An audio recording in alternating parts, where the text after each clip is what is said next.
Welcome to the Sound on Sound Recording and Mixing Channel podcast.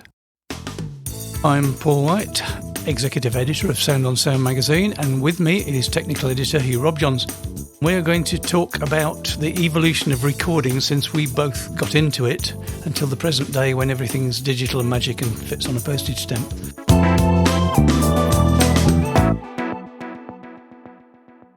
What was your first experience of recording, Hugh? It would have been when I was probably pre-teens, 10 or 11 maybe, and I became aware of my father's tape recorder, which he built himself. It was the transport itself, I think, was made by a company called Calaro. That rings a bell at all? A British company. And the electronics were all external from the tape machine. So you literally had this sort of mechanical transport with some wires that came out the back from the tape heads. And they went into a radiogram where the replay electronics were built, which he did all himself out of valves. Yeah. And I remember playing with that and getting told off for messing up the tapes and creasing them and all that sort of nonsense. That was the very first tape machine I remember. The one I really got to grips with was an Akai 4000. A 4000 dB, actually, because it had Dolby B on it. And that had the famous SOS button. Sound on Sound button, which let you overdub by disabling the erase head. Yeah, and you could bounce from one track to the other as well. Yeah. That was my first real practical use of tape machines.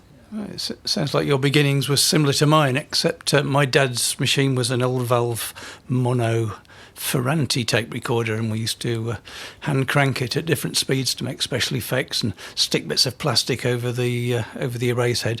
And I would probably have been about 11 or 12 at the time I did that. And then when I went to college, my first real machine was a ferrograph mono machine, which I remember because I bought it about 2 miles from where I lived and carried it all the way back, and it weighed a ton. And it didn't sound very good. Was that valve as well? Must have been. Yeah, that had valves in it, and it had a mains transformer that you could rotate for minimum hum, all that kind of thing. Oh, clever. If you remember that. Yeah. And I managed with that for quite a while, but I think my first proper multitrack machine was the original TIAC 340 with the Simul-sync switches on the head. That was a 4-track thing, and I saw it in a second-hand shop in Worcester when I was coming back from London for some reason, and thought I must possess that. I'd looked it up. That was 1972 when that came out. Yeah, so it would have been mid-70s when I bought that. So you mentioned Simul-sync. Perhaps people won't be aware of exactly what that was, and it was quite an innovation that Tascam brought in with that. So what do you mean by the Simul-sync switches? Well, these were on the head block, and they switched it so that you could play back the track via the record head to avoid the latency that you got between the record head and the replay head because of the physical spacing. But back then, the quality of playback from that particular head was pretty awful, so you just put up with this really nasty quality sound when you were overdubbing and then switched back to the proper replay head when you'd finished. Then on later machines, they actually designed the record head to sound half decent as a playback head. Yeah. It was to do with the size of the head gap, wasn't it? Yeah. I think early record heads tend to have a very wide gap, and that meant that it had a relatively poor high-frequency response, so it all sounded a bit muffled. So what was your first multi-track experience, Hugh? My first multi-track experience wasn't until I started work, actually. It wasn't at the BBC. It was a friend of mine who worked at the BBC who was a budding TV sound composer, TV music composer. And he got one of those Fostex machines, and I'm struggling to remember whether it was a B or an E series, because they're all a bit blurred in my memory as to what the differences were. But it was in the early 80s, probably 83 or 4, something like that. Yes, because they came out with the first 8-track quarter-inch machine, I believe. And then they went 16-track half-inch. Half-inch, yeah. No, it was. It ran on 7-inch spools. He had an 8-track machine. And for the money, it was really quite impressive. That was the first multi-track I came across. Before that, most of my stuff, I was into radio plays, dramas. And so most of my stuff was actually just 2-track and lots of editing with razor blades. And I did that at home a lot before, when I was at school. And then when I went to university, I got involved in the university radio station. And they had 4 Revox A77s, which were lovely machines. And a G36, actually, a Valve Revox G36.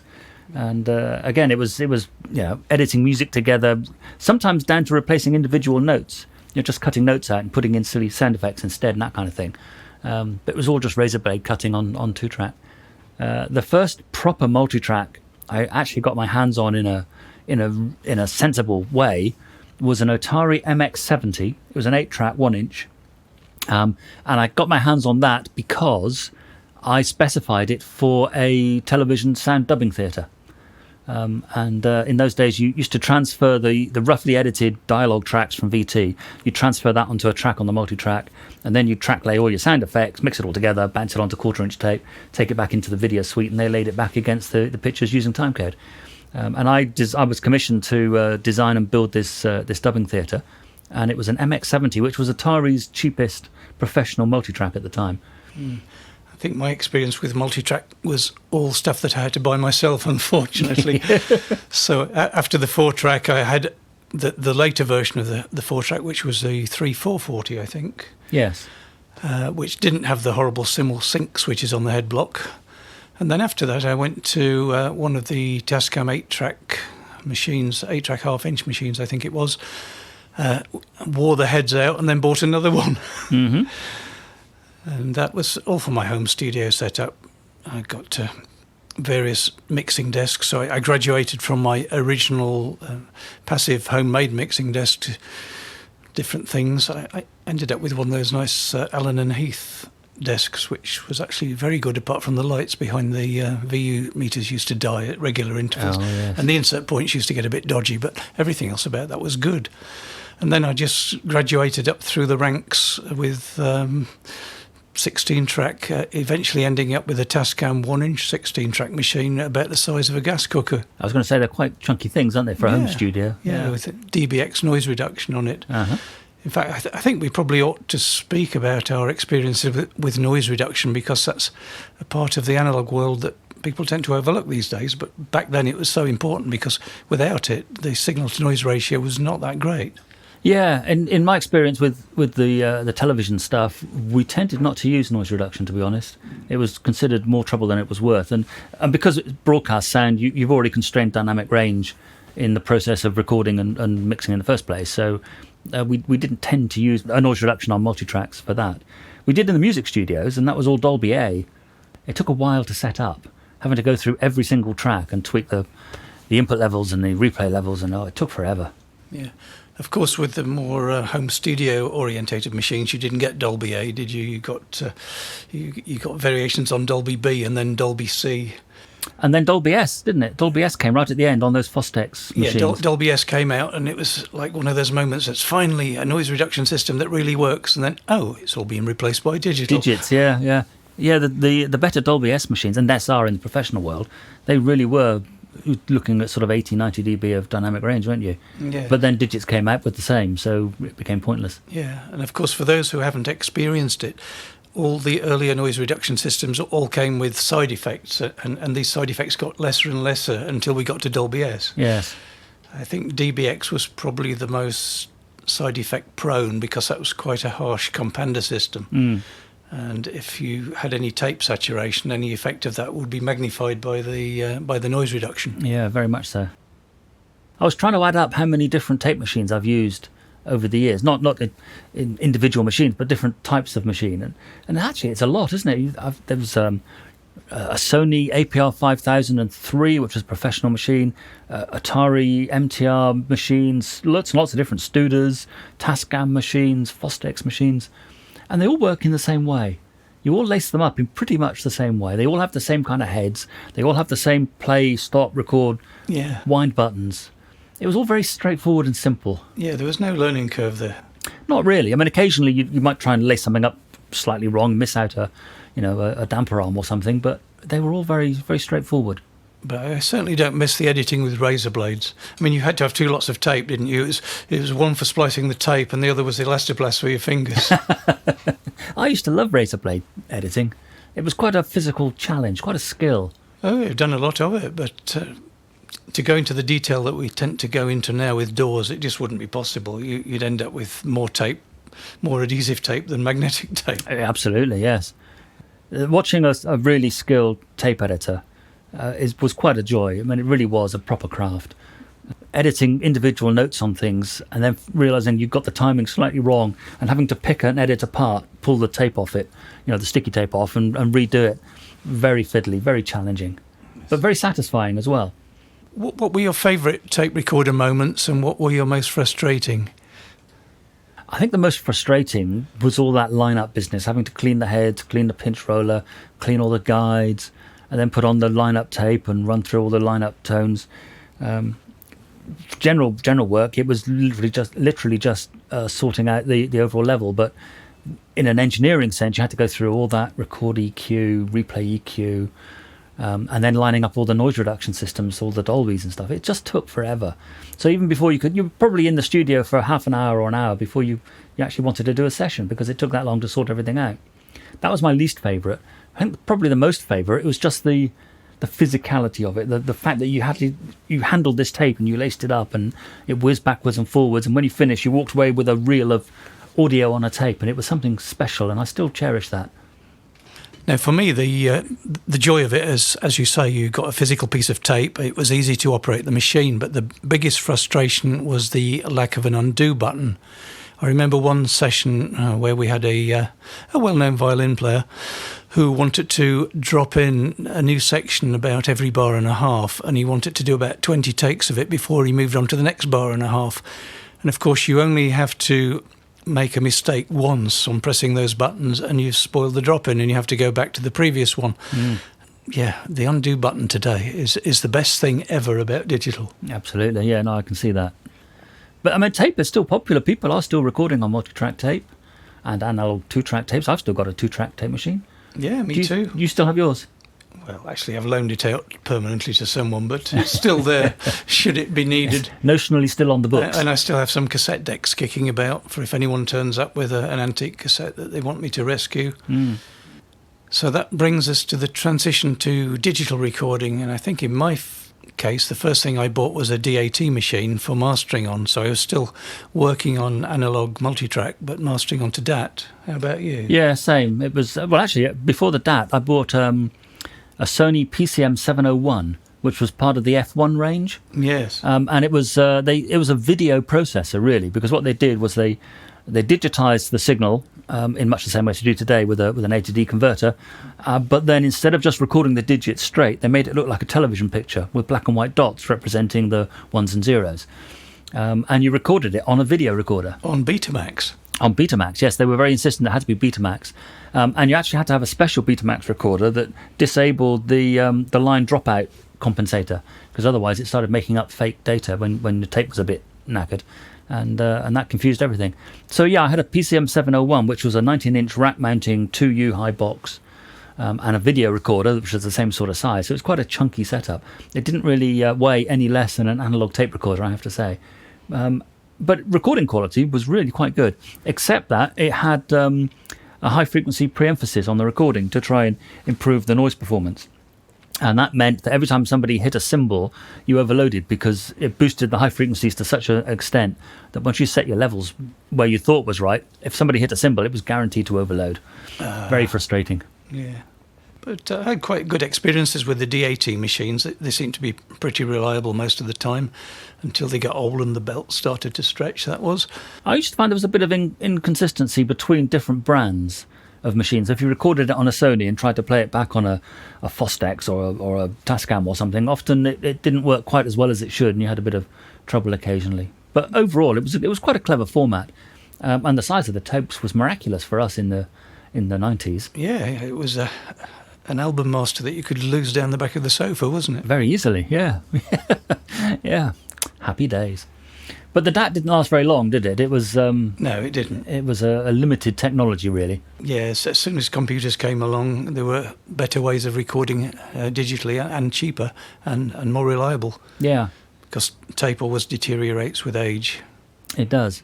The first computer system I came across was a thing made by AMS called the audiophile. Oh, I remember that. Expensive. Very expensive. In fact, it was when I was designing that dubbing theatre that I mentioned just now. It was a toss-up between sticking with the proven analog tape format or going to the audiophile. And in hindsight, I wish we'd gone to the audiophile because it was quite clearly the future. We just didn't really have the budget for it at the time. But it was a phenomenal piece of kit. It was, for people that aren't familiar with it, it had a monochrome screen, and it was a big CRT tube screen in those days.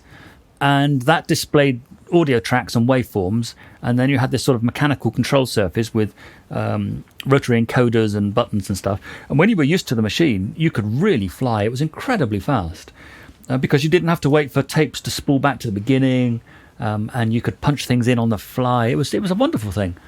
Yeah, that's almost diametrically opposite to my first experience with digital multitrack, which was, of course, the Ulysses ADAT, which was notoriously unreliable. I think it was an Error 7 generator that recorded music occasionally as a side effect, wasn't it?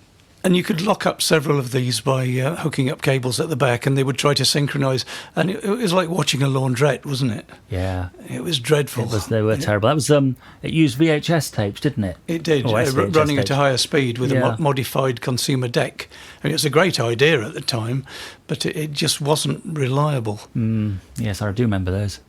When I was able to get rid of those and finally move on to a computer system, that was a bit of a luxury because, of course, computer systems first came along recording only MIDI. There were MIDI sequences, so you had to slave those up by using a SMPTE track on your analog machine, which wasted an audio track, and then you had to waste the track next to it as a guard band so the signal didn't spill over onto the audio. Yes. And then you had to hope it all locked up, and sometimes it did. And often it didn't, and you have to go back and start all over again. Yes, I do remember those days. Yes. And not fondly, I have to say. Yeah, me too. So when computers first came along, that was luxury. But yeah, the price of hard drives when they first came out, it was a bit fearsome. I think my first system was the original, it was DigiDesign's Sound Tools back in the day. That's before they became Avid. And this was just a stereo system. And I remember getting a particularly good trade deal on a 600 megabyte hard drive. This is megabytes, not terabytes or gigabytes. 600 megabyte hard drive. And that I got for the princely trade price of £2,500 instead of the regular £4,000 that it should have cost. Wow. So, yeah, I did that calculation, didn't I, that if you were to buy a 4 terabyte storage back then, I mean, you can go to PC World now and get 4 terabytes for £100 or thereabouts. Back then, it would have been about £15.5 million to buy the same amount of storage. My, how times have changed. Yeah. So I remember writing articles bemoaning the fact that, it'll be a long time before hard drive storage becomes as cheap as tape. Yeah. But finally it did, and it overtook it by orders of magnitude. Absolutely, yeah. Yeah, I remember we used SCSI drives. Yeah, I remember those. Yeah, that was because it was the only thing that was fast enough to carry that amount of data at the time. Yeah. So yeah, we had portable drives in caddies with SCSI connections on the back. One of the first digital audio systems we used a lot in broadcasting in radio was a thing called Sadie, which is still available now, owned by Prism now. And that was, I remember seeing a first model in 1991. And at that time it was 4-track, I think. And it worked just like a tape machine. It was very simple to use. But quickly over the following years, of course, it grew and grew and grew and became a very powerful system. Fantastic editor. Not so much for music, but for radio work, dramas and that sort of thing. A fantastic machine. But there were so many different digital audio workstations. There was another one we used a lot, made by a company called DAW, which we used a lot. And there was one from Augan and... yeah, lots and lots of different ones, and they've sort of all coalesced into a very similar collection of systems that you can move reasonably easily between now. But at the time, they were all radically different because they were all inventing new things, and then everybody was copying and enhancing and developing. It was quite a fast evolution, wasn't it? It was, and it's a similar story with modern DAWs. I mean, Cubase really set the template for the main arrange page with all the tracks laid out like bits of chopped up tape. And everyone else adapted that and followed on. I mean, I'm now a dedicated Logic user purely because I started off with C-Lab Creator, which was the forerunner of that on the Atari ST. And that's going back some years as well now. Yeah. But they all do much the same job, but just in slightly different ways. I don't find it that easy to transition from one to the other because the terminology tends to change and people hide functions away in different menus. So you know perfectly well what you want to achieve, but you can't find it. It's a bit like someone's come in and rearranged your kitchen and put everything in different cupboards, and you're trying to cook a curry and it's like, where's the spice rack gone? Yeah, I know what you mean. They're a lot better than they used to be, though. They are getting better. And some of the light versions are very easy for people to get into. I think the big worry for me is that, unlike tape, and again that had a finite life, of course, but there's no real physical media at the end of a project. It's all stuck on a hard drive somewhere. Hard drives have a limited life, and even if you go to an SSD drive, they've only got so many read-write cycles before they stop working properly. And memory sticks, well, they're pretty good, but sometimes they become forgetful sticks. They do. So it's that old adage that your data doesn't exist unless it's in 3 different places at the same time. Yeah, that's absolutely true. But it does make me worry a little bit about the future, in terms of archiving. Unless the National Sound Archive have got it, then where's it going to be? Yeah, it's a very good point. I mean, if you look back, we have the big record labels have huge tape archives in different places around the world, and that is physical product that exists. People can go in there and find master tapes and find multitracks and recover this stuff. Whereas now, the work from the last 10 years, 20 years, it is just digital files, probably on people's home computers. Recording engineers take their files home with them maybe and store it on a server at home.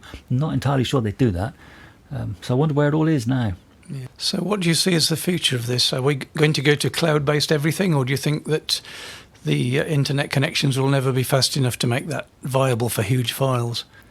I think it'll be fast enough. Things are getting faster and more powerful all the time, aren't they? I don't know. Cloud has a lot of things going for it, but there's also a lot of security issues that might concern people. And even then, it needs to be stored in 3 different cloud systems at the same time, because if one gets struck by lightning, where's your data gone then? Well, yes. And as we've seen recently, it's so easy for one small part of the internet to stop and all sorts of functions disappear. And you can't access things all of a sudden. So it's still being evolved, I think. So we should go back to engraving the 1s and 0s on pieces of granite. That would last for quite a few years, yes. Well, that's all for now. So it's goodbye from me, Paul White, and it's goodbye from Hugh. Goodbye. Thanks for listening. Thank you for listening. And be sure to check out the show notes page for this episode, where you'll find further information along with web links and details of all the other episodes. Oh, and just before you go, let me point you to the soundonsound.com/podcasts website page, where you can explore what's playing on our other channels.